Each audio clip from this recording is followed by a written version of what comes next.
R6, Fuji XT4, 4K 60, no crop, Lumix S5, unlimited recording, 120 frames per second. Get it? Gotta get the new camera. Your old camera sucks. Get the new camera. You're lame. You're outdated. Upgrade. Buy.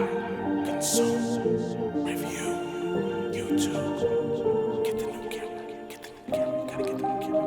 Get the new camera. Get the new camera. Get the new camera. Get the new camera. Please help me find the perfect camera for me.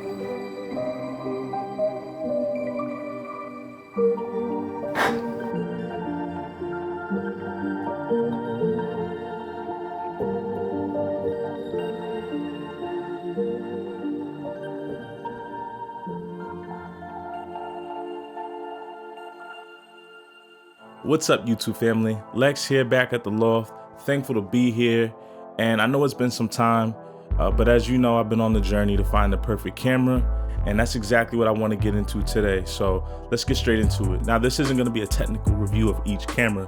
I'm just talking about what the perfect camera for me is and the features that I need. So the first camera that I used was the Fuji X-T4 and the X-T3. The Fuji X-T3 didn't have IBIS. They came out with the Fuji X-T4, decent IBIS, great colors. It didn't overheat. The X-T4 didn't overheat. I know some people said that their X-T4s overheated. Mine never did. The autofocus wasn't that great. It was decent. Don't get me wrong. It wasn't that great, but I don't always rely on autofocus, so that didn't really bother me. No grip. I know some people say, oh, the grip is fine, but for my hands, it wasn't enough. It was an APS-C. It wasn't a full frame. You do get 10-bit color. I don't want to take away from this camera. The Fujifilm XT4 is a great camera. Fuji puts out great stuff, but it always left something to be desired. I don't know why. Like, I just felt like it was missing something. Next up, the Canon R6. Great camera with a few things that I just can't get over. And I'm pretty sure some of you know what that is. But first, let me talk about the good thing. Great IBIS. I didn't have no issue with the in-body stabilization. I could run and gun with that camera and no shakes. Great colors. It was easy to color grade. Shoots 10-bit. It was the easiest color grading experience I've ever had on a camera. All I would do is boost the contrast and add saturation, and it looked almost pretty much finished. Full frame, great camera, good grip. But two things I couldn't get past. And the first up being is the overheating. If you're gonna be out there shooting for long periods of time at events, or you're doing a wedding, don't get that camera. Honestly, even when I was changing settings, when I first got the camera, I was like customizing the camera and everything and all the menus. I wasn't even shooting and I felt the camera heating up in my hand. I was literally having to hold the camera with my fingertips because it was getting hot. Look, getting into the next thing with Canon. Those RF lenses are expensive. If you're not trying to spend at least $1,600 on a good lens, that may not even get you a low aperture lens. Like, that may get you an f4. For some people, a $2,000, $3,000 lens may be nothing, but for a lens that doesn't even go to 2.8, I'm sorry, I can't get with it. So I left Canon and moved on to the next thing. Sony. Didn't like the IBIS, didn't like the colors, but the autofocus, snappy, easy to grade, super sharp. It's probably the sharpest. The A7 IV and the A7 III are probably like the sharpest I've used. No overheating issues. I know some people said they have overheating issues, but I didn't have any overheating issues. I do have that problem. It just wasn't for me. It's not something I could get with.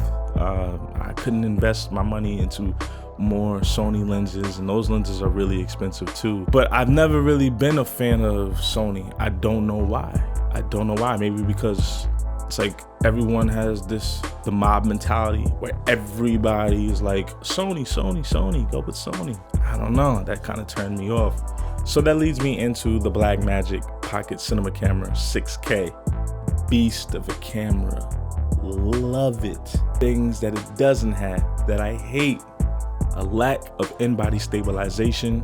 Now, to some cinematographers, they're gonna say, well, we don't need that. That's why we got gimbals and we have stabilizers for it. But I feel like they make the Blackmagic Pocket Cinema Camera for guys like me that don't have a big studio budget, but that want to create films that can make it into, you know, the large cinema world and into the theaters. So the lack of in-body image stabilization is annoying, because if you're catering to our demographic and in that price range, you should put that in there. Taking it out and saying, well, real filmmakers and cinematographers don't use in-body image stabilization is kind of corny to me.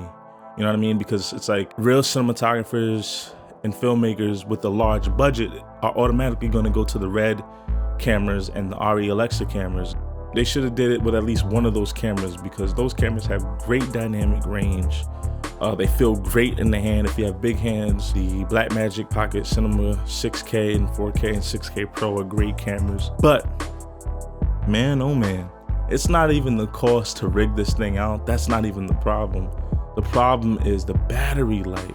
Bro, sis, the battery life on that camera is trash with a capital T. Like 30 minutes? Really? 30 minutes? So that wasn't gonna cut it. Drum roll.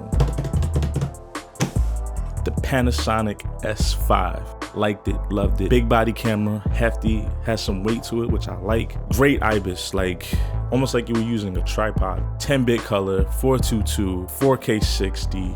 Great battery life, no overheating, great colors, great dynamic range, just a great camera. But one thing, and I know everybody knows what this is, autofocus. Right now we're filming on the Panasonic S5. I'm using the autofocus on here now, so if it lost me a few times, as you know, the Panasonic Lumix cameras, the autofocus isn't that great. For photos, this camera's a beast. You get super sharp images. It's great in low light, so you're like getting no noise. I'm currently filming this at 4000 ISO. Now, when I use Vlog, the LUTs that Panasonic provided, I didn't really like. So I made my own Rec 709 conversion LUT, which I'll include as a free download. And I've also taken the time to create 5 custom LUTs that give more of a cinema look and feel. I just want to make a few more tweaks to perfect it for when you're shooting in low light and when you're shooting in high contrast scenes. So it's going to work for anybody that shoots in Vlog. Great LUTs. I love them. I used 1 or 2 in the beginning of this video, and yeah. Now, another thing I love about this camera is the footage that I get out of it. Every time I put the footage into the computer and I play back, I'm always wowed.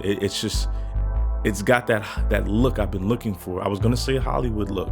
I don't want to say that, but it just has that look I've been looking for so long, and I get it easily. When you're looking for a camera with a great image, this is the one. Like, I couldn't recommend it enough. If image quality is your top priority, and the colors too as well, and the dynamic range, I think it's like 14 plus stops. Like, this camera can easily replace your cinema camera. Now, I just want to make something clear. No one is probably as bad as me when it comes to looking at reviews and this versus this, and you know, looking at all these specs or whatever. So I say that to say, when you're doing your own research, don't always project someone else's issues onto yours. You know, really go and use these tools for yourself, and clear out your head of whatever anyone else says, and really see if you like it. That's why I don't say I found the perfect camera blank. I found the perfect camera for me. And I'm gonna be honest with you, there's been times I've stayed up and lost sleep going through countless reviews and looking through countless comments and going on B&H and Adorama and looking up reviews and the specs and all this stuff, and man, I've lost sleep. I've lost time really trying to narrow it down. So I really hope I was able to help you guys ask yourself some of those tough questions and really come to grips with some of the needs that you have, and really make sure that no one else's influence is clouding your own judgment. I really hope I was helpful. Don't forget to like and subscribe, comment if you like, and hopefully I will see you again in the next one. Peace.